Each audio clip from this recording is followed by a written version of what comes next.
Today is May 13th, 2019, and this is the People Who Read People podcast.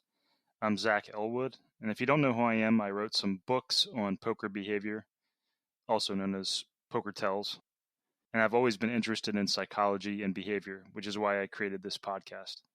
So on today's podcast, the focus will be on door-to-door sales and the psychological aspects of that. I'm going to talk to two people with door-to-door experience.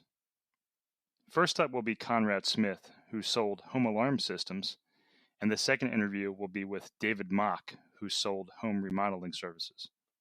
So let me first introduce Conrad Smith.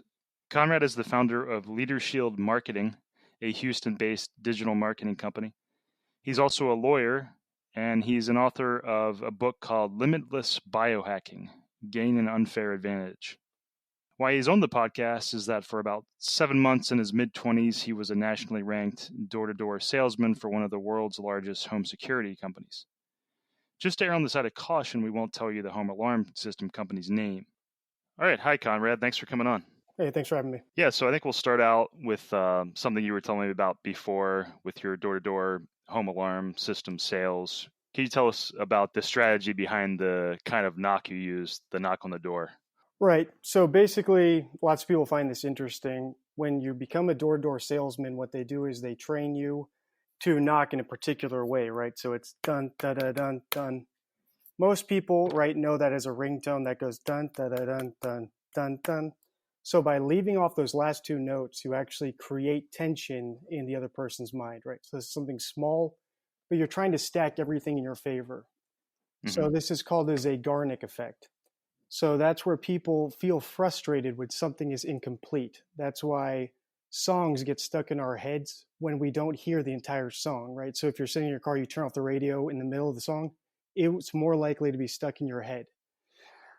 So by knocking this way, what we do is it creates a little bit of stress in the person's mind. It sort of hangs in the air. It captures attention more because it's incomplete, and you're a little bit more likely to get the person to answer the door. So anything I talk about here really is not going to work 100% of the time. But the point of the door-to-door sale is you're trying to stack up as many things in your favor, almost like a magician trying to load the deck as much as possible before you actually perform the trick. So was that a strategy that the company that you worked for had you do? So the company I worked for was the number one sales distributor of a particular well-known home security brand. And they trained us to do that knock. Now, of course, they don't explain the science behind it. So one thing that I do is, so I'm an attorney by trade. I have a law degree from UC Davis, California. I started doing door-to-door sales, not out of necessity, but because I wanted to learn how to sell. So I figured that the best way to learn how to sell is to do door-to-door. It's the hardest. Unlike people who work on a car lot or people who work in retail who think they're salespeople, those customers are coming in the door, right? They're coming onto the lot.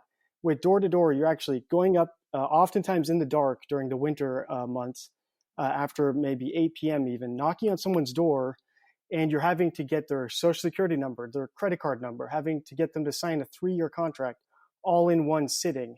So it is the best way to learn how to do sales. So that's why I did that. And because I was interested in sales, I was also reading lots of sales books, lots of psychology books. I actually wrote a book on neuropsychology. It's in the top 10 for neuropsychology on Amazon. It's called Limitless Biohacking. And basically, I was trying to figure out, why do they teach us to do these things? So although they taught us to do that knock, they never really explained why we were to knock that way. It just worked. And besides the Zeigarnik effect, if I'm saying it right, the seems like just the friendliness of the knock itself might fool people too, to be like, oh, maybe it's a friend or a neighbor. Could that be a part of it too? Yeah, definitely. I mean, yeah. So all the things I'm saying, there's multiple reasons why you do it, right? Yeah. First of all, it distinguishes that it's not like a UPS package, right? Because they'll typically ring the bell. So yeah, it's friendly. Yeah, it's a tune, so you recognize it. And also by not completing it, we're using it to create stress and actually hold their attention because the tune is incomplete, and they're more likely to answer the door.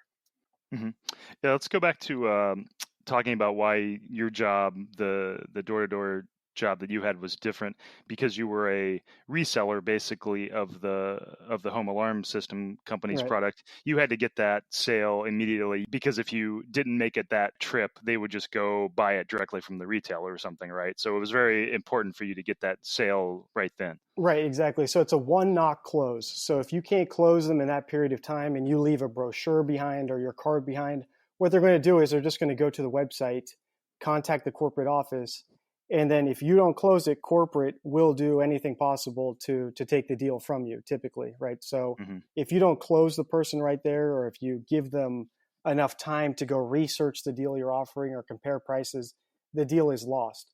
So lots of the sale is just maintaining control over the prospect, building your credibility so they don't even think to question you, and then driving them down the path from letting you into the door to finally getting to sign the dotted line. You had said one of the strategies was taking off your shoes at the soonest opportunity. Can you talk a little bit about that Right. strategy? So once you're in the door, right, the hard part is getting inside. So the knock is relatively easy. Anyone can do that. The door pitch when you're standing on the porch and getting into the door is the hardest part, right? So that's the hardest part of the pitch. Once you're inside, it's about wasting time so that they're pot committed, right? People, if you take an hour and a half to close, people don't want to do that again. So when it comes to the time to actually pull out the contract, they're thinking to themselves, all right, I already wasted 90 minutes with this guy. Do I really want to, even if I'm going to get a better deal, do this all over again? He walked all over my house. So part of it is really ingratiating yourself in the house. So one of the things we do is we take off our shoes. So first of all, it looks polite, right? So Cialdini talks about, people liking you is a big part of persuasion. So people like that you're polite, that's considerate. But also, if they do get fed up with you or they're trying to kick you out, you actually buy yourself a little bit more time, right? By putting your shoes back on, and perhaps during that time you could offer them some sort of last ditch attempt to get their business. Another thing you do is, right, you take off the shoes and you walk to the back door of the house because that's where most break-ins occur at new homes, right? So you're actually walking across their house all the way into the belly of their home. So you're getting farther and farther away from that front door, which just buys you, extra time to waste. And also, lots of times what they'll do is they'll say, hey, you don't have to take off your shoes. And you take it off anyway. That small denial actually shows them that you're in control, right? So you're not just going to do whatever they tell you to do. Even if they tell you not to take them off, you're still going to take them off. And that's how they know they're dealing with a professional, right? That you have protocols and you're also going to do what needs to be done. You're not just going to, do exactly what they tell you to do. So a subtle credibility boost, basically. Yes, exactly. Small denial. Speaking of the benefit to basically just taking up time filler, it makes me think of the door-to-door people I've talked to, and I definitely have that feeling of the more time I spend with them, the more pressure I feel to buy just from like a politeness perspective. Like I'm like basically thinking, now I feel bad that I've wasted this much X amount of this person's time. So in the back of my mind, there's some pressure to just do the thing and get it over with, Yeah, exactly. It also works that way, that you feel like you've wasted my time, right? So I had this guy here for 90 minutes. I got to give him Right. something, right? Yeah, Yeah, so that's exactly. another There is thing. that. Yeah. Yeah, you get the guilt. You also get the pot commitment. That's like in Vegas, right? I go to Vegas all the time. I love to, play the roulette. And, if I've lost maybe like five, throws in a row, I'm thinking to myself, hey, I've already wasted, a couple grand here.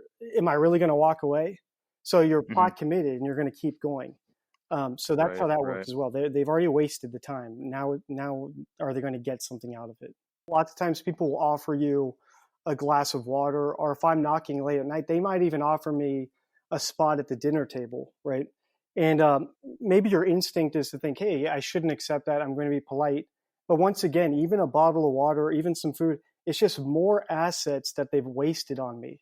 So I'll drink a bottle of water. I'll drink whatever they offer me because I know that in their mind, right, even if it's not conscious, that small calculus of time I've wasted on this guy, food I've wasted on this guy, water I've wasted on this guy, all these things have been wasted on this guy. Am I going to get anything out of it? Do I want to do this again? And they're much more likely to do a sale the longer time you spend with them, and the more assets you burn, right? So if they offer you a spot at the dinner table, you're going to be eating, right? They don't want to feed the next salesman who comes along. They just want to get this over with. Yeah. The more resources they've invested in you, Exactly. the more likely. Yeah. Okay, let's talk about another thing where you said they would have you use some ambiguous language around the realtor statement. Right. So this goes to confirmation bias, right? And also, the way I found your podcast was with statement analyst Robert McClish, right? Who wrote Oh, Mark McClish. Mark McClish, Yeah. right? And he wrote a great book about statement analysis. That's how I found the podcast, and that's actually how you and I got in touch. Mm-hmm. So yeah, and the more you think about the statement analysis is about people, right? And I'll just quickly reiterate what he said here, and it's very, very true. And it even goes down to sales. Salesmen don't lie. Salespeople do not lie. It's very stressful to lie, and also it's if you get caught, right? It's risky to tell lies. Mm-hmm. But if you get caught, you're over, right? You're burned. They'll actually be angry at you, right? It's one thing to be annoyed. It's another thing to be angry. So what we do is we never lie. So at this particular company and most home security companies, what they do is they prospect for new homeowners, right? So they get a list of new homeowners, and then you go out there offering them a new homeowner package. And the idea is you want to build up your credibility. You want to look like you're supposed to be there. So they're almost, so it doesn't look like it's out of the blue. And one of the questions you ask on the actual porch, right, the part of the door pitch, is, did your realtor happen to mention we might be swinging by? The implication, of course, is that this, we're somehow affiliated with the realtor. This is part of the new homeowner process. We're not saying we are. And, invariably the answer is no. Or if it's ever yes, it's, hey, watch out for these guys who are going to show up on your phone, right? So it's never a good thing. And if they do say that, right, I'll laugh it off. I'll say, okay, very funny. So anyway, and I'll just continue with my pitch, right? But yeah, sometimes they are warned about it's never a good thing. But part of that is we're not telling a lie, and we're building up this sort of implication without ever saying it that we're supposed to be there. Right, ambiguous deception. Yeah, that stuff's really interesting to me. The statement analysis and how people use ambiguous language to deceive. And it's kind of like a little verbal jujitsu, because that kind of statement, most people will just assume what the deceiver wants them to believe without really examining the statement. Well, yeah, because everybody assumes people are telling them the truth in general, so that's preying on that weakness. Yeah. And also the way it's phrased, right down to the word, is, did your realtor happen to mention we might be swinging by? So if they say no, it looks like the realtor just happened not to mention that. It's a small thing. It's almost the realtor's fault. It's very subtle. Yeah, for not mentioning it. So even down to the word, even though they don't explain how this stuff works, the people writing these scripts are very intelligent people, and they're not even lying to you, right? I don't knock salespeople at all. I respect the trade, and every home that I sold an alarm system to is now protected, right? So we would actually get newspaper clippings if we saw that a neighborhood where we sold our home security to had a vandalism or a crime, and it was never a house that we sold a system to. So we're very proud about that, right? Or that an alarm went off and saved someone. So, but the way the scripts are written are very intelligent. They don't explain it to the salespeople how everything works. But because I was so interested in it, it's the whole reason I did the job. I really dug into the script and down to the word, tried to understand why it works the way it does. Would you also take newspaper clippings along from break-ins in the neighborhood to was that a strategy at all, showing people? Yeah, so that's a great question, and you'd think it would be, right? We even had a pamphlet, right, type of thing, a little binder of sales material with prices, comparing us to other people. But really, at the end of the day, I never showed people any more than I absolutely had to, because this even goes back to statement analysis. As soon as you're saying more than you have to, the alarm bells go off, deep in the croc brain, that this person, why am I want to look like I'm just conveying information. I don't want to look like I'm trying to persuade anybody. So it almost seems like a parlor trick to take a news clipping or to talk about recent vandalism. It's sort of stronger than it needs to be. Right? Yeah, it's like you're trying too hard. Exactly. Yeah. Or the binder, the first thing I did on my first day was I left the binder in the car. I had a nice, $500 Brooks Brothers, buffalo skin leather binder I used for my mock court right at law school. I just put the contract in there. That was it. So I showed up. I looked very credible. I didn't have any more info than I needed to. And when I unzipped that and pulled out the contract, that's all there was, right? You're either signing or I'm taking the deal with me. And that's the mentality you have to have. Right. It goes along with that confidence of knowing, or at least seeming to know the value and not overstating it and trying too hard. Exactly. Uh, so one thing I saw researching this interview was a lot of people talking, as you have, about the benefits and the skills that they got from door-to-door sales. And I was going to read this post on Quora by someone named Jessie Duan, and she wrote about her door-to-door experiences. And this was her quote: "You gain a lot of valuable skills. I became much more comfortable with rejection, learned how to persuade people, and got better at reading people. I figured out when I could push a no and when I couldn't. I understood my own strengths and weaknesses better in convincing people. I learned to hustle."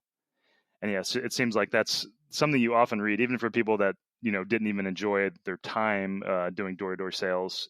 They had good things to say about what it did for them socially or business-wise. Do you think, and you've said that too, it translated to other skills later in your life? Right. Yeah. So lots of the stuff that I learned on that job, I apply right in my job now. Right. So I'm the co-founder of Leader Shield Marketing. We help small businesses sell more online, and lots of these same principles we use for their email systems, their ads, their landing pages. So I actually turned it into a business, right? But even in my own daily life, for example, even between you and I, right, when we were setting up this call, it was subtle, but I had you fill out a contact form, right, to actually contact me. And I was sort of building up that power for myself, right? So even though I'm being on your podcast, right, and you're giving me a platform, the way it was spun was I was trying to keep as much control as possible, right, and actually look like the prize. And this is something that Warren Claff talks a lot about. He's one sales person, and his books are ones I would actually recommend. Cialdini, I would recommend to people, but some of that stuff is a little bit old. So the whole liking thing, I never tried to make a friend when I was doing a sale, right? People should be careful about how much they interpret different sales books. Lots of these books about trying to persuade people by making them like you or doing them favors. These are real low status ways to sell, and they typically don't work. And this goes back to maybe it's Seneca, right? So we flee from that which pursues us, right? So and even it goes back to picking up girls as well, right? If you're chasing somebody, they're going to run. It's instinctive. So you want them coming to you. I learned a lot about that in sales, especially door-to-door sales, because it's very, very difficult to go to someone's house, knock on their door, ask them to buy something from you, yet still make them feel like you're the prize and they really want what you have. I learned a lot on that. And actually, I recommend any young attorneys, while they're waiting for their bar results, to do what I did, to go join a door-to-door sales force. And I never actually had to, do anything else. I was obsessed with it. I learned it in my spare time, and now I have a business that's all it focuses on, is helping people sell. Let's talk about a little bit about maybe some techniques related to audience-specific approaches. Were there any strategies they got you to do that would focus on taking a specific approach for maybe a different socioeconomic status or a different types of people that live there? Anything like that? Different traits of the house for people? Definitely. So one of the things you'll notice is I was the worst at selling low-income homes, right? So I could walk into a multi-million-dollar home and sell it all day. And that's because of my method of sales, right? I followed the script very strictly. I wasn't particularly polite, right? I was friendly, and I kept attention, but I wasn't, thanking them or apologizing about, drinking a bottle of water or anything like that. So, and that actually catches their attention at the high income homes because they're not used to that, right? They're used to people, sort of kowtowing to them. But in the low income homes, where generally they are used to being treated not very well, it doesn't work that well, right? So with them, if you're overly polite and overly deferential, you'll actually perform better. And even the clothing that you wear. So for example, we have a standard issue polo and slacks is what the uniform is supposed to be, right? With the logo of the company right on it. But when I was going to a particularly wealthy neighborhood, right, I would wear my suit. And actually, Mm, lots of guys started doing this after I was ranked, right? So on my team, once I hit that rank board, everyone wanted to know what I was doing. So I was wearing a suit, and there were some other salesmen in other parts of the country that were doing that. And the suit works well in the higher scale neighborhoods. And in the lower mhm. scale neighborhoods, it doesn't work that well. You might not even get an answer to the door. And that might just be because when they see someone in a suit, it might not be, good news typically, right? Right. Whereas someone's in a polo, Intimidating. yeah, exactly. Whereas someone in a polo, they know it's someone there who's there to help work on the house, etc. Hmm. Interesting. Did you tell me also there was something you would have different approaches with different age groups? Was that I can't remember if you had told me that or if I'd read that somewhere. So basically, what you'll do is you will vary your approach based on the age group. But honestly, as long as you're really what I'm looking out for is losing control of the situation, right? So if I go into a house with a very dominant father, right, let's say, right, this is typical. You go there, the wife's home alone. You talk to the wife. You're not going to waste your time just talking to, even whether it's the wife or the husband alone. You want them to set up a time with you to come back when both of the decision makers are there. Often when I go back, right, these guys sort of resented that I was there home alone with their wife. So they're not, Mm, and they might not be that happy with me. They might not be that open to what I'm saying. And they're sort of, and also by that point, they do want a security system, and typically one with a camera, right? So that's another thing. There's been someone in their house. They're a little bit scared, like, well, hell, I need a security system, and this guy can give me one. So it works twofold. And then they're kind of trying to direct you, right? Okay, let's do this. Get out the contract. Or they're trying to go too fast. So even if they want it, you still have to sell it, because those sales will they'll get buyer's remorse. They'll cancel on you. Um, oh, so really? what I do is usually I'll play with the kids a little bit. I'll talk to the kid, and or I'll just give them some sort of denial to show that I'm in control, right? So I'll take my time going through my pitch. I might be talking to the children or playing with the toys or whatever, and they'll say, "Okay, come on, let's do that. Let's sign the papers." And I'll just continue talking for maybe a minute longer, doing some rapport with the wife and the kid, and then I'll go over there. So it's these small things of putting yourself in Hmm. control that allow you not to have to read people so closely, right? As long as you know you're in control, they're listening to you, and they're Making yourself the prize exactly, idea. exactly. So as Yeah. long as you're the prize, and the way I think about it is, right, I got maybe 40 houses I can go to every day, right? I got a sheet, maybe 40 houses.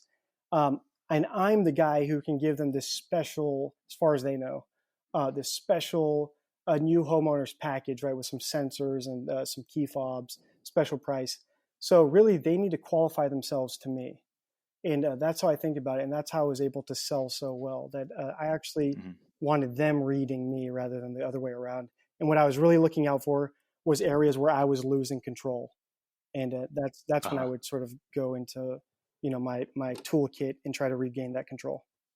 Speaking of the signing papers importance, because I had read that that became more important because some states or a lot of states have laws about people being able to cancel within however many days after making a sale or buying something like Mhm. that.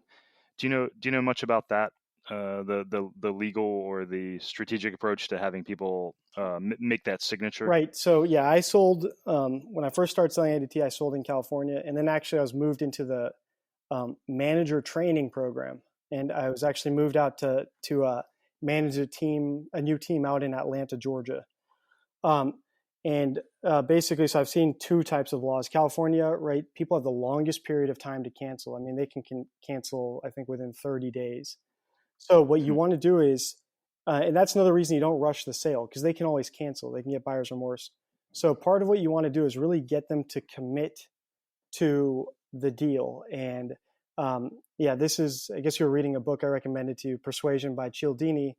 But even just having someone write down, right? So physically fill out a contract with a pen, they're much more likely to commit to it, because in their mind, right, when they reflect on it, they think, hey, I grabbed the pen and I filled that out. I must really want it, right? So Hmm. we're not as rational as we think. We think about that. Often what I would do is I would actually tell them, hey, I forgot my pen in my car.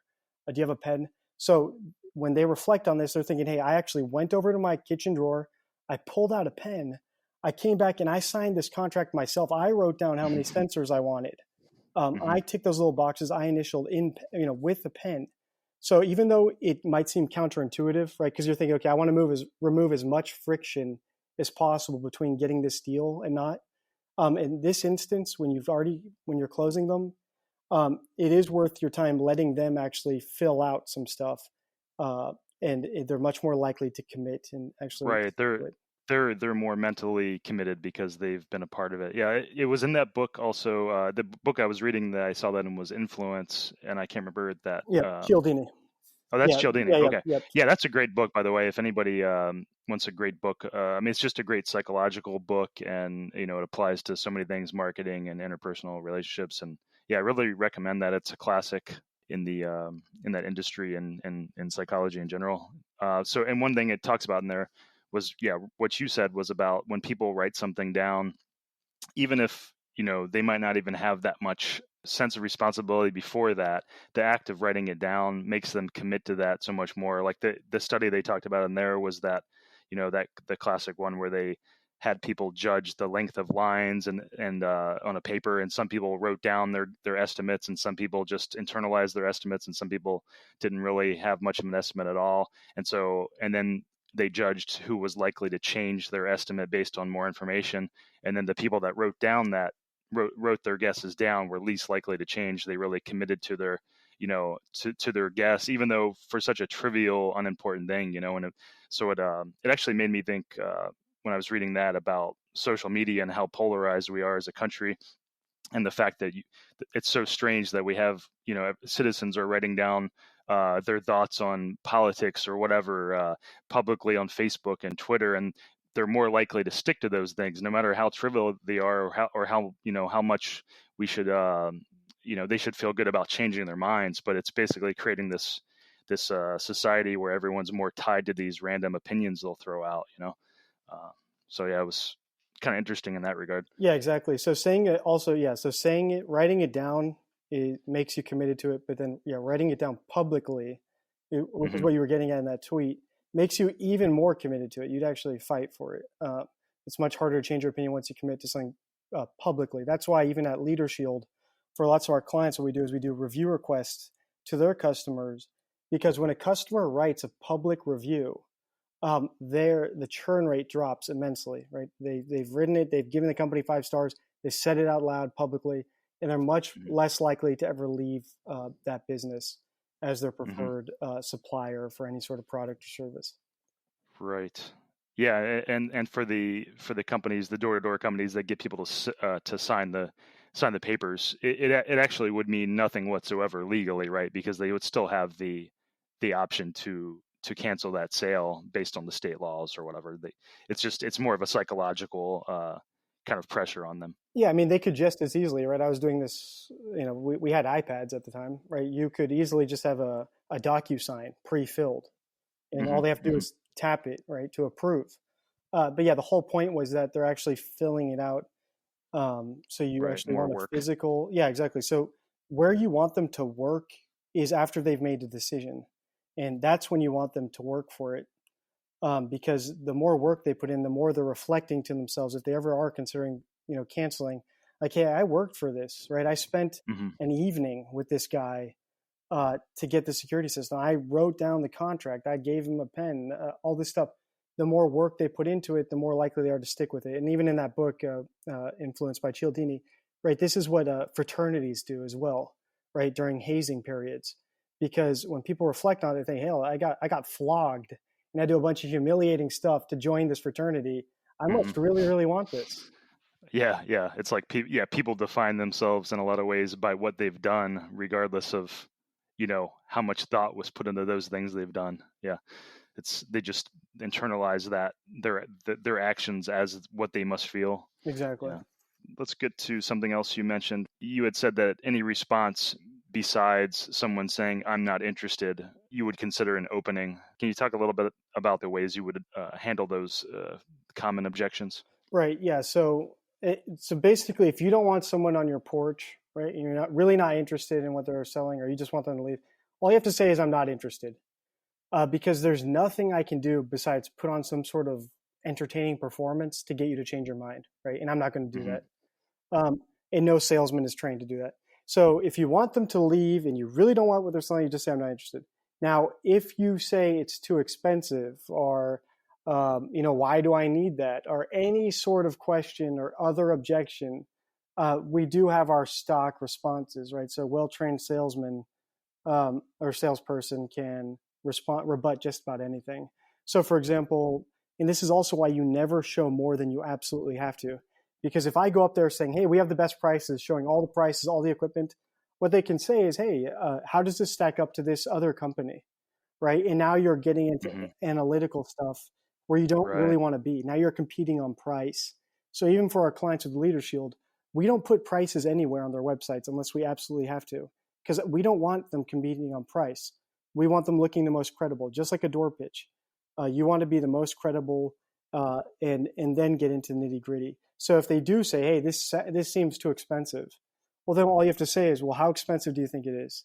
You know what I mean? What's the month? Right. What do you think the month starts is? the conversation? And also you get them to anchor somewhere. So, and sometimes what I would even do is, hey, how expensive do you think it is? Don't worry, it's not $500 a month, right? So even that 500 is absurdly high, right?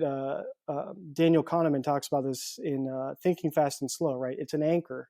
So now they've visualized 500, and anything I say below that, by contrast, seems much more reasonable. So even if I said, hey, it's not 500 a month, right? Even if I were to ask you right now, how much do you think the home monitoring is? You'd probably say something around 100. You wouldn't say $2 a month, right?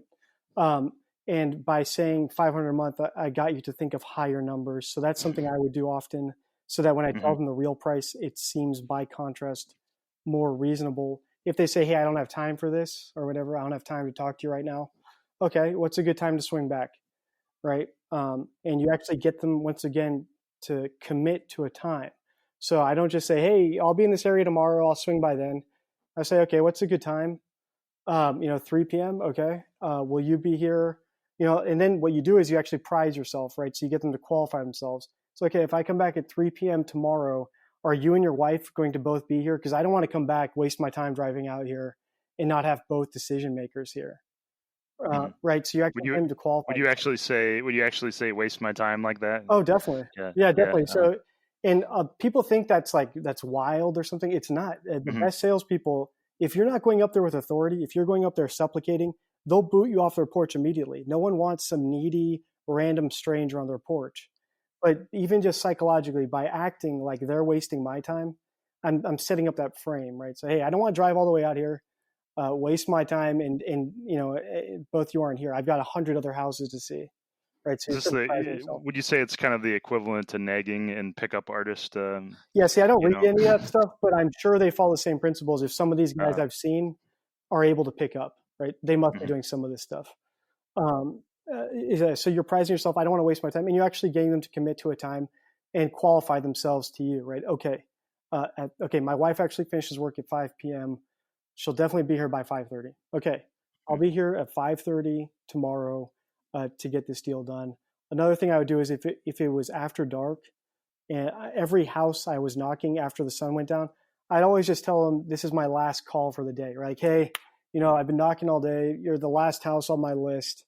So almost like they're wasting my time, and like, please just tell me you don't want it so I can go home, right? And then they're really interested, because, playing hard to get. Yeah, exactly. So the best salespeople will do this, and the people you see talking about trying to spin sell or neuro-linguistic programming or any other sort of voodoo, they're trying to sell you from a very low power standpoint.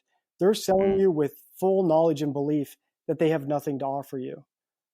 So you never go into that cycle or all that kind of rapport stuff is low. It's pathetic. Yeah, and also another thing I would tell people, which other people couldn't do, right, was I would actually tell people when I was at the house, hey, I'm not a salesman. I'm a law student. Right. And that actually puts them off guard as well. Right. It's technically maybe a lie, right? Because I was technically a salesman. But it wasn't my career, right? So sort of hey, I'm not a salesman. Makes you seem more trustworthy. It also makes them feel like they can get one over on me. So there's actually studies that show that if you have a female avatar on a customer service or a quote tool, right? Even though I've met some amazing saleswomen, but just statistically speaking, if you have a female avatar, people are more likely to sign up on the first quote you send them because, right, some incorrect belief that women are worse at negotiating than men. And I'm married. Mm. I can tell you right now, my wife is a better negotiator than I am. Yeah. But there's small things like that. So even by telling them, hey, I'm not really a salesman by trade, I'm a law student, they're put off guard and they're actually maybe thinking they can get one over on me and maybe do a Right. better deal.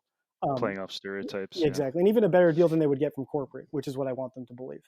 It reminds me of I had a female avatar when I played online poker years ago when I was doing that a lot, and I know that was a strategy for a lot of online poker players, just because playing off the stereotype of like Nice. a female wouldn't bluff as much or whatever, Exactly. that kind of thing. Back to what you had said about the I'm not interested, denying, that's an effective way to get rid of a salesperson. It made me think too that a lot of people are just so polite they wouldn't just come out and say that, even though that's what that's what they want to say. They want to just say I'm not interested, go away. Mm-hmm. But we're all trained to be so polite that people don't say that, and then they give people like give salespeople an opening. So it actually made me think when I was in Seattle recently. There was a guy, this rapper on the street selling CDs. Frankie Dean, his name was, and he he asked me if I wanted to buy one of his CDs, and I had no real interest. But what I said, because I didn't want to say I have no interest, what I said was, "Oh, I don't have any cash, sorry." And I thought that would be the end of I it. take Bitcoin. But Yeah. yeah, exactly. Then he pulled out his Square thing, and he's like, "Oh, I'll take a card." And then the whole I want to be consistent, and he kind of Mm-hmm. I didn't want to say like, "Oh, I was lying. I have no interest, so I just paid for the $6 CD." And but I thought it was a good example of like, yeah, if unless you want to get caught in like weird, awkward spots like that, you should probably just come out and say, "Yeah, no, I'm sorry, I'm not interested," because then they'll come at it from another angle, and then you feel bad. Well, that's his entire gimmick, right? So he Uh, knows you're going to say that. he's ready. Yeah, Yeah, he's so ready. he's ready. Yeah. So and actually, yeah, and if you go back through, right, there's probably 1,000 principles I could go into, but let's just focus on the high level stuff. Even the principle we discussed of consistency, right? So you implied you wanted it, and you said it yourself. I don't have cash on me, right? And so you said it yourself. You committed to it, and now he gave you an out, right? And now what are you going to do? You're going to look like a liar or a pushover. Right. So yeah, now you're sort of stuck between a rock and a hard place. That's why the best thing you can say is I'm not interested, because at that point there's nothing he can do besides play the music for you and genuinely interested you in it, or let you leave, right? So I'm not Right. interested is the magic word. Someone said that to me. Also often it was other salesmen, right? You could tell that, often I would do my pitch. They would congratulate me on my pitch. Hey, good job, because a salesman always loves to hear another salesman talk. And then they just say, "Hey, I'm just not interested," right, and kick me out. But I would get a compliment, for example, on my door pitch. Yeah, they want to hear the strategies. See what's changing. See what's happening. Yeah, Yeah. exactly.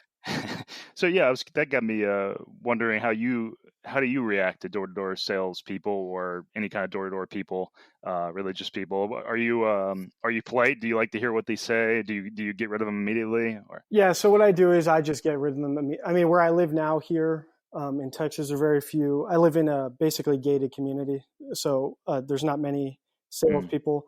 You will get Jehovah's Witnesses, right, coming around, and I'll just tell them, "Hey, I'm not interested." Yeah, but I'm not angry at them. You get some people that are really angry about it.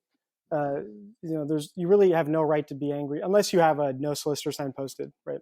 But typically, I'm not angry. I'm just telling them I'm not interested, and sort of just sending them on their way. And I do know, right, because I've done it before. They don't take it personally. There's nothing personal about it. If someone rejects me or doesn't buy from me, there's always another house right there. And what I'm really looking for is that dopamine rush of getting a sale. I'm not considering the rejections. And that's something that could help you in the rest of your life, right? That can definitely help you. If you're a single guy or whatever, and you're trying to pick up a girls or something like that, you can't focus on those rejections. Any other stories stand out about reading customers, reading houses, reading situations? So yeah, one thing I will point out is one of the things we did, and I didn't have a chance to touch on this yet, is one of the first things we do when we go into a house, right? We take off the shoes once we're inside the house and we've done the door pitch, like I said, which is the hardest part of the thing is the door pitch script. Is You take off the shoes and you walk to the back of the house, and you're telling these new homeowners, this might be true statistic, that most break-ins at new houses occur by the back sliding doors, right? And also that most break-ins, that if it's a new house, that robbers, right, people who break in houses are scouting for new homes because everything's boxed up. They know the family might not be there. And this is a really powerful persuasion because it builds on fear, right? So if you look at the media and you look at lots of what they're doing to get clickbait, lots of it is based on fear. It's very powerful persuasion to get people scared because it's high alert, it's high attention, and you're actually walking to the back of the house and pulling open the slider, and you're a stranger in their house. They don't know you, and you're pulling open their sliding door and you're telling them this is where most break-ins happen. It's very visual, and they're not going to want to go to bed that night without a security system. Lots of people, when I sold them a system, it was stressful, right? I was bullying them a little bit. No one's really 100%. They're serious when their palms are sweaty when they shake your hand, right? Because if they're all happy-go-lucky, they're probably going to cancel. They weren't taking it seriously. And lots of the ones I closed, right, they asked for the installation the very next day. And part of that is because of that fear, right? So fear is also very powerful persuasion. And that's another way that we sold this product. Let's talk about ways to get in touch with you if people wanted to follow you. What's your Twitter account? Right. So my Twitter is Conrad's Tweets. I don't tweet that much, but yeah, I'm tweeting interesting things as far as Leader Shield offerings, things that other companies are doing that I think are very persuasive as far as B2B sales. So that's at Conrad's Tweets. And then you can find our blog. So if you go to leadershield.com, you can click on the blog and go to the archived articles, and you can find older articles I wrote maybe a year or two ago about some of the principles we discussed here. I do have an Instagram where we're posting some fun stuff. So that's at LeaderShield if you want to give us a follow. And then obviously you can always book, if you do own a business or want sales consulting or even want to learn some of the more nitty gritty stuff, you can always book a consultation call at leadershield.com. Scroll down, and it is actually my personal calendar. So you don't talk to any of our reps or anything like that. You can talk to me, a 15-minute call, and maybe we can do some business. Okay. And you have a book too. Yep. So I wrote a book. It was in the top 10 of neurology on Amazon. You can get it for free, I think, now on Kindle, at least the Kindle version. And it's called Limitless Biohacking, Gain an Unfair Advantage. And I think it's got like 4.5 stars right now on Amazon. Awesome. All right. Thanks a lot, Conrad. It's been an awesome conversation. Thanks for having me. All right. Okay. My next interview is with Dave Mock. Dave is 30 years old and is from Boston. He's a former poker dealer. He dealt for 5 years. And a couple of years ago, he started playing poker professionally. He's been doing pretty well in the tournament scene, and he's currently an ambassador for Chaser's Poker Room in Salem, New Hampshire. Why he's on the podcast, though, is that in his mid-20s, he worked for 2.5 years as a salesperson for a large home remodeling company that does business in multiple states. Hey, Dave, thanks for coming on. No worries, man. Happy to be here. Yeah, so let's start out. You had told me a few things before about some patterns that the company would get you to, some scripts, some patterns that the company would get you to do when you did door-to-door sales. For example, can you talk about a little bit about that, the wave that you would do and the clothing that you would wear when you approach people? Obviously, when you're going door to door, there's going to be a high level of resistance. So first off, you want to be actually as most visible as you can because you don't want to look like you're sketchy at all. So first thing is you want to be stand in front, stand in the center, but not on the steps. So if there's steps, you want to back down. You want to be at the bottom of the steps because you want them to still feel like they're in control, right? Mm-hmm. If you're in someone's personal space, that's where it can get uncomfortable. So the first thing is to knock on the door, step back down the steps. They open the door, and the very first thing we do is we give a huge, over-exaggerated wave with your hand, like really corny and cheesy, but you just want to know you're friendly, right? And you're with a big smile. So you just say, hey, how you doing? My name's Dave. I work with the company, and then you point to your shirt that has the logo of the company. So this was and this was all scripted out. Like they would specifically train you guys to do this. Oh yeah, the whole script is is for specific reasons, and everything they say is to lower resistance essentially at the door so that we can get the sale. You had mentioned something about the verbal. You would say a very specific thing about being in the neighborhood. What was that? Yeah, so part of the script is saying that we just finished an install because we're doing exterior home remodeling, that we just finished an install in the neighborhood. The neighborhood being the key word, so that they realize it's like right down the street, maybe at the corner, maybe a street over, right? And they never really ask like, oh, whose house it or anything like that. So it's just basically letting them know like we're local guys. We're not like, even though we were a big company, it's just to make them feel like we were like more local, because we're also local as well. Like the Boston market covers, a huge area. We want to make them feel like we know your neighbor John or Susie, or if we have done a job in the neighborhood, which half the time we have because they're so big, we use their names. We did their roof in the neighborhood, not area. So it just makes them feel like more like. Right. It's a more personal word than area. Yeah.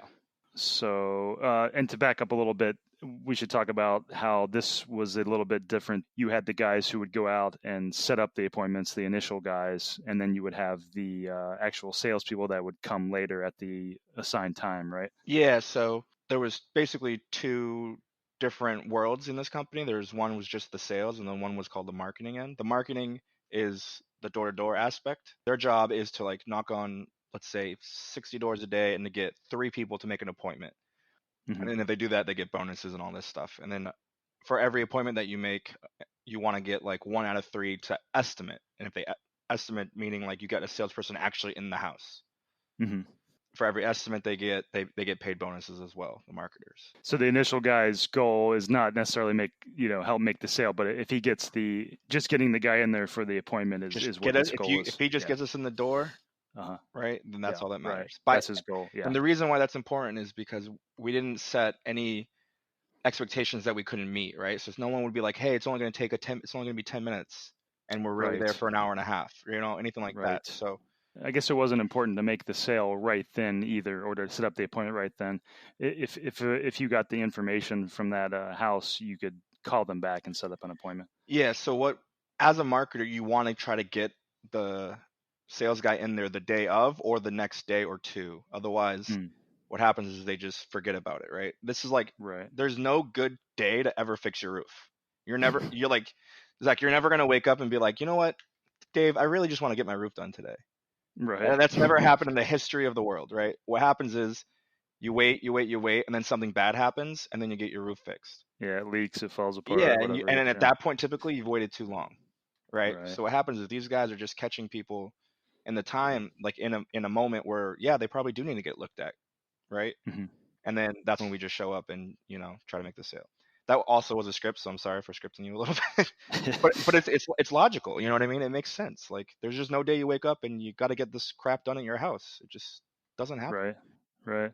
What were some other anything else stand out for interesting parts of the script? I mean, we can go on this for days, to be honest with you. Like everything this company has done, which has made them the largest exterior remodeler in the country in only 15-year span, is just so smart. Right. And I don't even work there anymore. And I still think it's the best company in the world. Like they just, because they do the right thing by everybody, right? By the employees, by the homeowners, by the guys installing things, like everything. So it sounds like they really earn your respect because they took a very fact-based and down-to-earth approach. Plus they were thinking a lot about the psychology of how to communicate with people. Yeah. There's no sugarcoating things. We just say, hey, you got to get this done. Like you got to get done now, because if you don't, it's just going to cost you more money, So any other things about the script that I know you said you could talk about it for a long time, but any other particularly interesting things about the language they used, or like physical motions, getting in the door kind of stuff that pop out as interesting? For the door-to-door, I think the last thing that's really interesting would be that at the end of the script is the way that they close out, just by saying, our guys are going to be around all day today, or does tomorrow work better for you? Meaning, like, we're not asking you, we're just telling you today or tomorrow, which one's better. Giving you the choice. Yeah, it's like you got to pick one. About 60% of the time or 70% of the time, they're going to say no, all set. And then the rebuttal to that is just say, okay, is this more of a future project for you? And then to that, they're going to have to say, most of the time, they're going to say yes. which is when we come in with, more rebuttals because we kind of caught them perfect. Like they say perfect, that's perfect then because we're going to give you the estimate and it's good for an entire year. So again, our guys are on today or tomorrow? Which one's better? So so, Right. so basically, So walking them down the paths, the branches. Yeah. yeah. Uh-huh. Yeah, I've heard that's a common technique, is to give people the two choices. Do you want this or this? And then Yeah, that's go that's from just a there. standard sales technique in all sales, Uh-huh. So any other yeah, and we should say also you did the door to door and the you would also do the actual sales visits too. Yeah, so I started in the sales division for a year and a half, and I did pretty well. So then they decided to put me into the marketing division, which is technically a step down, but it was so that I can be a manager in that division because they needed it. So how was that going from the sales to the door to door? Had you done door to door before? Was it kind of stressful, or what was that like? No, that was my first time. I mean, even the sales aspect, I've never done in-home sales. I never did sales before that. I always worked in restaurants and was a poker dealer for a long time. So I thought I would be decent at it just because I was pretty good with people, right? Like between Hmm. bartending and dealing, you have to have somewhat of a personality. But the marketing thing was actually pretty difficult in terms of like being comfortable like knocking on people's door. Right. There's also like, and if we're frank, like I'm half Mexican, half German, right? So there's be parts of Massachusetts and New Hampshire I'm in that like just made you feel uncomfortable knocking on people's doors. Like, and then there's the flip side of that. Like I don't want to be walking in the pitch black because you sometimes are in the dark in like this really nice neighborhood being a person of color. And then on the flip side, you don't want to be walking in tough neighborhoods like in Boston, you know, of anybody, no matter what you look like in those scenarios, right? So there's a lot of things that are uncomfortable, but you just have to get over it and go make your money. Yeah, I would think, yeah, some of that stuff would be uncomfortable. I mean, yeah, the stuff you mentioned, and then just the general, awkwardness of encountering people who don't really want you to be there, that kind of stuff. Yeah, I And mean nobody wants you to be there. Let's be frank. There's some people that just want to talk to you, and then there's yeah, lonely people. Yeah. they're time vampires that just keep you at the door, and you're never getting an estimate out of them. So Uh, yeah. so it goes both ways. There's people that nobody wants you. There's people that want to take all your time up and not make you any money, essentially. If you thought somebody was a time vampire when if you were talking to them, and would you just would you still set up the appointment for the salesperson, or would you like set it up and put a note in there that they were probably not going to buy? So anytime someone is just first off, if anyone's going to take an appointment, you just set them up because it's a numbers game, Hmm. right? It's not that you don't care about the sales guy, but you just get paid if they estimate it. Oh, true, true. So you get bonuses based off sales volume. So you still want them to sell because then you'll make them an extra bonus at the end of the month if X amount of your estimates sell for whatever amount. But the time vampire thing is mostly like just on every individual to figure it out. Like I've been in the sales side of it, and I had a time vampire that took me. Then I was on an appointment for like 16 hours, but then it sold. You know. Wow. But I've also been at an appointment for like 12 hours. It didn't sell, and that was just like the biggest waste of my day of all time. So. Wow. Yeah, When usually on that's a average long they're like time. 2 hours, or an hour and a half, Yeah, whatever. I was going to say that seems very excessive.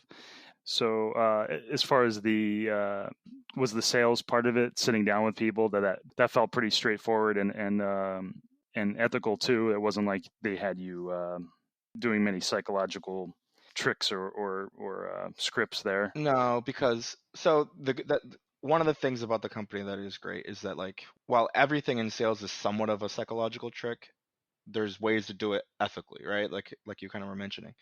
And they teach us to be very honest. Like if you don't need a roof, you don't need a roof, Hmm. and that's what we were there for. But then they also teach you, well, find something they do need while you're there. You know what I mean? So it's like Gotcha. I would be straight up with you if you didn't need a roof. I'd say you don't need a roof, but you actually do need some insulation in your attic, and this is why. And then you just kind of have to learn how to pivot. There's also Hmm. scenarios where you sell an older couple that's maybe in their 80s, and they're I've seen it before. You sell them, everything's perfect. They really want it. They really need it. There's like nothing wrong with the situation, but then their kids call and they freak out. So you literally, after doing it for so long, you have to take the initiative to, hey, let me call your kids and let them know what's going on here. I will get their kid's number and I'll call them and let them know, like, my name's Dave. I work for this company. We're doing this. this is what's going on and Right. why. And I'll send you pictures. You can come over. We can have a coffee and talk about it. Whatever. Right. So there's no hard feelings and Yeah, right. You cancellations or you want to whatever later. eliminate Yeah. cancellation. So like, I rather just walk away from a sale than think it's going to cancel later, because that's we're Right. not And about there's screwing people over. We're about doing the right thing by everybody, and that's why the company's done so well. right. And were there any specific audience specific kind of approaches you would take, like for a different kind of socioeconomic neighborhood or like different age people, anything like that come to mind? So not in the door-to-door aspect. In sales, so you do your best not to pre-qualify. It's like a big thing in the companies. Don't pre-qualify anyone. You never know, and this is true in all of life, right? Especially even in poker too. You never know who has what, who has how much money, who has this, that. Like, we just don't know. So you're doing yourself a disservice if you don't just give your best sales pitch and be as honest and just do your best every time, right? Because you're just gonna cost yourself money. Right. At the end of the day, if you're not like, if you just think this guy's broke, I'm not going to try to, sell him a roof and like siding and all this stuff, because I don't want to show him the 100K number for his whole house remodel. And then, then you sell him 5K in windows, and then 2 weeks later, some other guy from our company sells him 100K in siding because you just didn't Hmm. want to show it to him. You just never know. Right. You never know. Yeah. So you don't So pre-qualify. so don't assume basically is what Yeah. don't pre-qualify means. Yeah. Yeah. It's kind of like, to make the analogy, like you said, to poker, it's kind of like, making some fancy exploitative play when you don't know anything about the player and you won't know how they will react to it. So it's better to just play your best fundamental Yeah. strategy. Yeah. It's literally very similar in lots of ways actually to poker, which has made transition for me pretty easy. Yeah, so we should say Dave plays a lot of poker. You've been playing professionally for a year. Can we say that? It's like 2 years now. Okay, 2 years. Yeah, and he's had some good results recently. If you check out his Hendon Mob, and yeah, so I'm curious. Do you have any other stories about ways that that work played into your poker career? Yeah, so with the sales, like just like anything else, you're gonna miss. You're not gonna you're gonna go to like 10 appointments. You're only gonna sell 3 or 4 of them. So you're gonna lose a lot more than you win, which is a little bit different than poker. Hopefully, you win a little bit more than you lose, Mm-hmm. but you just have to be able to like take losses. Right, right. Essentially, right? And that's a skill set that not everyone has easily. That's so true. Yeah. Just being able to like understand that you're gonna lose sometimes and it's okay, right? Right. And then also the cancellation aspect is pretty much getting a bad beat. Like, you sold a job and then like a couple days later it cancels. It's a pretty tough feeling, right? You sold a 50K job, you're supposed to get a 3 5K bonus, whatever it is, I don't know, and boom, it cancels. Right. So that's tough, but that's taking a bad beat, getting Right, taking a big downswing all of a sudden or something. Yeah, it's like you have to be pretty mentally tough to handle all that stuff. Yeah. Yeah, so those are the two biggest ways that it is similar, and I think they're the two most important ways. And I mean, I used to deal poker and I played casually, and then went into sales, and then now playing full time. It's all kind of just led me to be able to take a loss, essentially. I mean, that's one of the main things that poker teaches you, is just that variance in general, and that losing is often part of life, part of many endeavors, and I think poker teaches you that in such an easy or a clear way, that you basically have to get over those, the negative feelings about losing a hand or losing a session or whatever, and just Yeah. makes you mentally stronger. Just learn not to be results oriented in Mm-hmm. the best way you can.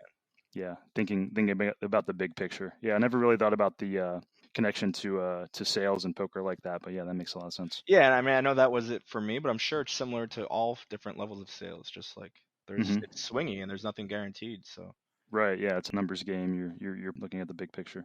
yeah. Yeah. Any other interesting anecdotes stand out, like your craziest call at a house or anything like that? I mean, yeah. So I think the craziest sales appointment was that long 16-hour one where, for whatever reason, it was just a lady and her 2 daughters, and she was divorced, but it was just like so long. I ended up like staying up all night. It was like a 5 p.m. appointment, and I left at like 7 a.m. That's bizarre. Yeah, I've never. I mean, no, that was like the first time that ever happened in the history of the company, and or like someone stayed up overnight. But she just like kept making me food, and she just kept talking, and she like wouldn't Wow. get to the point, and I just like kept trying, and then I obviously made mistakes in that. I was pretty new. As a more seasoned rep, I would have probably just Yeah, fig- come back yeah or figured something like that. something out. Yeah, I would have Yeah, yeah. rather than just be sitting at this lady's house. Did you Like say her daughters were there too? yeah, and they were like my age, and it was like it was just it was very awkward the That whole is thing. bizarre. Wow. But it sold, so I guess Wow. Yeah, you got the sale. I mean, that's it was a big one. She yeah. was loaded from the divorce, and it was one of those you don't want to pre-qualify in. So it was kind of So you were kind of new at the time. So, but were you thinking like, will this pay off? Should I just be leaving? Is this a huge waste of time? yeah. But then once you got to like, all right, so there's times that it goes like 4 or 5 hours naturally. Sometimes you just like really vibe with people, and you guys end up hanging out, or they have lots of issues, and you really have to do a really thorough inspection. There's different reasons why it goes more than like an hour and a half on average. Hmm. But at that point in this one, it was like, okay, she had a huge house, so the measuring process took a very long time. Like, and I was doing siding and roofing, so it just took a long time to pick out all the styles, pick out everything. But the problem was is like, okay, I gave her a price at like maybe 9 p.m., so like 4 hours into it, and I didn't get a yes on the whole project until like 4 a.m. And then for 3 hours, she just like fed me breakfast after feeding me dinner and just like hanging Man, out casually, like. And I was trying to be nice and like kind of get away, but it's tough. I don't know. I was new. It was I would have tough. liked to have been a fly on the wall for that. That just sounds so bizarre. I can't even imagine what you would talk about for that long. But Well, one of the cool things that the sales job teaches you is the way you make the most sales is by some what we call the warm up. The strategy of the company is to when you get into the house for the first 30 minutes, they want you to talk about anything but actually the problem, mm, or like 20 minutes realistically, so that you can get a connection because you can't sell to anybody that doesn't like you. Right? So my job is to find a hot button. So I'd come into your house and find out, through pictures, through questions, through some way that you're interested in poker and hmm, podcasts and all these things, right? How you wrote your own book, and then like I'd see that book, it says your name on it. I ask you questions, and then now we're talking, right? And now right. all of a sudden it just went 30, 40 minutes just went by. And we haven't even started talking, and we're like friends. Hmm, hmm. And I mean, that's how you sell people. Does a no solicitor sign work? Would you have gone to a house with a no solicitor sign, or were you guys instructed to not do that if you saw a no solicitor sign? So what I'll tell you is that I never have personally. I don't know. Most of the guys don't, but I know that some of the best guys that make the most money, that get the most appointments, they have, because Interesting. even though they have that, like it's a number. It's just a numbers game. Like if 1 out of 10, 1 out of 20 solicitor guys end up saying yes, then no soliciting. That's interesting. You Yeah, can't because like it's like you're not gonna get arrested or anything. They're just gonna say no. yeah, and I guess they could always say, I guess they would say like, "Oh, I missed that. Sorry, I didn't see that sign, Yeah, but yeah, now that exactly. I've got you here, can I tell you something real quick?" Right. Okay. Anything else come to mind for interesting psychological or behavioral stuff that, from your experience? I think the most interesting stuff actually throughout the whole process and the whole few years I was there was the objections and how to overcome the objections that people have at the end of a sales appointment. Not the door objections, which were fairly simple, but when you do a sales pitch and at the end of it, after an hour and a half, 2 hours, and you give them a price, there's a few different things that people say, and probably the same 3 or 4 things. I'm going to get multiple estimates is one of Hmm. them, or like my friend's a contractor, or all these different things, and like the rebuttals were were so amazing. It's just kind of mind blowing. Like whoever made these scripts up, I don't know who it was in the company or whatnot. They just like they make so much sense to me logically, and if I was the person, the homeowner sitting in the house, I think I would buy from them because it's just so logical, and I'm a logical person. Like it just makes sense. So what give us some examples there? So if you were to say to me, and I forgive me, I'm rusty on these things. I haven't said any of these scripts in a long time. But Uh-huh. if you were to say to me that you wanted multiple estimates, well then, I would basically lean back in my chair very casually and explain to you that there's a story. It's called the dad script, right? And the script is about your dad and how when you were in college, you came home from school one day, for one summer, and there was nails on the ground and there was just crap everywhere. And you asked your dad like what happened, and he just said to you that he got his roof done and he had a horrible experience. And I mean, your dad. Your dad always gets multiple estimates, and he always, double checks everything. And this would never happen to your dad. You'd never think that would happen to your dad. But your dad he actually got three estimates after you asked him, and he tells you, yeah, I got three estimates, and this still happened. And he said, I looked at the most expensive, I looked at the middle, and I looked at the bottom, and he went with the middle guy, and he did a bad job. And then, that night as a family, we kind of went over things over dinner, and we just realized there's no guarantee that getting multiple estimates means you get the job done right the first time. It doesn't mean anything. So you would actually tell a first person anecdote as if that happened to you. Yeah. Uh-huh. Yeah. So what's any other come to mind as far as those kind of scripts? Objections? It's all pretty much about bringing people down to earth and let them know, like, the way that the company does things is with no money down. They offer financing. They have lifetime guarantees on all of the work, which is like crazy because a lot of things people will tell you they have guarantee on, like the product, like the shingles or something. But this company actually guarantees the labor as well and the product. So that means it's literally the last time you ever have to do windows, roofing, or siding ever, and it transfers. So it's transferable to the next homeowner.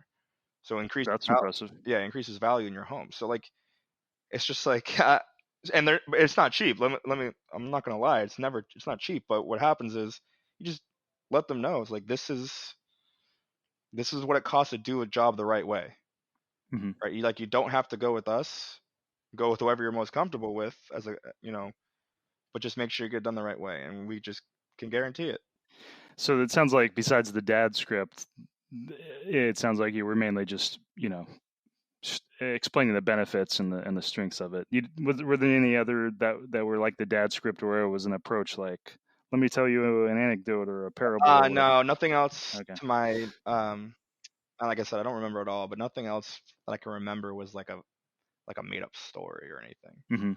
Yeah, I've always been interested in those kind of like story approaches because I know that people say psychologically telling a story is very powerful. It puts those ideas in people's brains in a very persuasive way that's memorable. So Yeah, they're huge. I mean, most, like, over half of your sales are after someone says no in the company. Right, because then that gets into the specifics of like that's when you face their objections. Yeah, like, so you have to be comfortable with getting a no and confident in how you overcome their objections. Anything else spring to mind that you think people would be interested in? I guess the last thing is it's super important to make sure that both all decision making parties are there for the entirety of your sales process, because if they don't, then like the other person always has a built-in excuse that, oh, I'll talk to my wife and I'll let you know. Right. When that means they can never buy that day, right? Like, right, and they might cancel it when they talk later or whatever. Yeah. You have to get them both on board, and then so that's super important. And then I think the other thing I think we failed to touch on was the importance of basically telling people, like, showing them what their problem was and how bad it was and explaining them what's going on, and like literally you have to kind of make them feel like crap that they let their house get this bad. Like, and we do that in the middle, because the whole sales process is a roller coaster. So first they like you a lot, you explain, like, they end up liking you because of the warm up, and you explain the company and how great it is, and they like that. And then you go do the measuring process, and then you go, after you measure and you do your inspection, you explain to them what's bad, like what's going on, and that they have to do the project now. And you have to look at them in the face and say, because you have this problem, this problem, this problem, this is a project that can't wait, and you have to do it now. Otherwise, it's going to cost you more money. If you don't say now, then they think they can do it later. Putting the time pressure on there. Yeah, like, if your roof is really banged up, it's not going to make another winter in Massachusetts, right, or in New Hampshire or Connecticut, wherever you are. Right? Now, was that a little deceptive? Like, would you always say that, or would it be based on? So during your inspection, if like you're looking at something that isn't super bad, you just be honest. Like, the key is just to always be honest, right? But you have to find something that you can sell. Right. You want to mention something now. Yeah. And so whatever it is, you just say they have to do it now. But like, it's obviously easier to tell someone they have to do their roof now when it actually is jacked up, you know. Mm-hmm. But Mm-hmm. that's just, I mean, some of that is a little salesy and a little not deceptive, but I use the word salesy when it's something that's like, Yeah. A but little on the edge, on the I yeah. guess. But it's still true. A lot of the time, they do have to get this crap done. Otherwise, Yeah. I guess you could also say you could also defend it by saying like, yeah, it probably will cost more if you wait. In most cases, for most things, right? Because so that always is true, right? Like if your roof is like pretty decent. let's say you got a year or two left, right? You can tell that to them, but at the end of the day, like it still just costs more money because there's more damage to the wood. There could be more damage to the interior. If it's windows and it gets more rotted, now instead of just replacing the window, you got to replace the whole window sill and the outside and the inside and everything. Going back to you talking about both the decision makers being there, that was a big kind of plot point or element that came up in Glengarry Glen Ross. I was watching that the other night, where on the phone they're always like, I want to make sure, both you and your husband are there when we come. And when Al Pacino's character makes the sale to that one guy, Jonathan Price, by himself in the bar, he makes the sale, but then, obviously his wife finds out and she wants to cancel it. So that's a big plot point in there too. Yeah. Yeah, exactly. That's a great point. And you had even mentioned, calling up the kids if you thought that they might be a issue for an older couple or something. So one of the best parts about working at the company I worked at was that the appointments that you got were very, very qualified, because what happens is the guy that goes door to door and he gets someone to finally say yes, whichever way they say yes, or they're like, yeah, sure, we'll take an appointment. So they end up going through a series of questions qualifying them, like casually qualifying them without like saying, hey, we're going to try to sell you something, Mm-hmm. And basically they get them to say, okay, cool. So you're going to be around this day between this hours with you and, oh, what was your wife's name, by the way? So like, you don't ask them, hey, what's your wife's name? You say, oh, Mm-hmm. what'd you say your wife's name was, by the way? And they're like, oh, Susan, or whatever, or oh, Mm-hmm. Jeff. And then you say, okay, great. So you and Jeff will be home on Tuesday between 7 and 9. Does that work for you guys? Cool. And then not only does the person do it right in front of you, like just me and you, they put them on the phone and have them talk with the office. So they're doing the same process twice, Mm-hmm. which is annoying as hell. But guess what? If they do it twice, like no problem, it's more likely to buy. When our guys call them like an hour, the headquarters calls them an hour before they actually send the sales rep out, and they do the same qualification. They say, okay, so you and your husband will be home in an hour when we send our sales rep over there. Mm-hmm. And they say yes. You never give them a number without both people being there. It just will never sell. It just never, ever, ever sells like with only one decision maker. Interesting.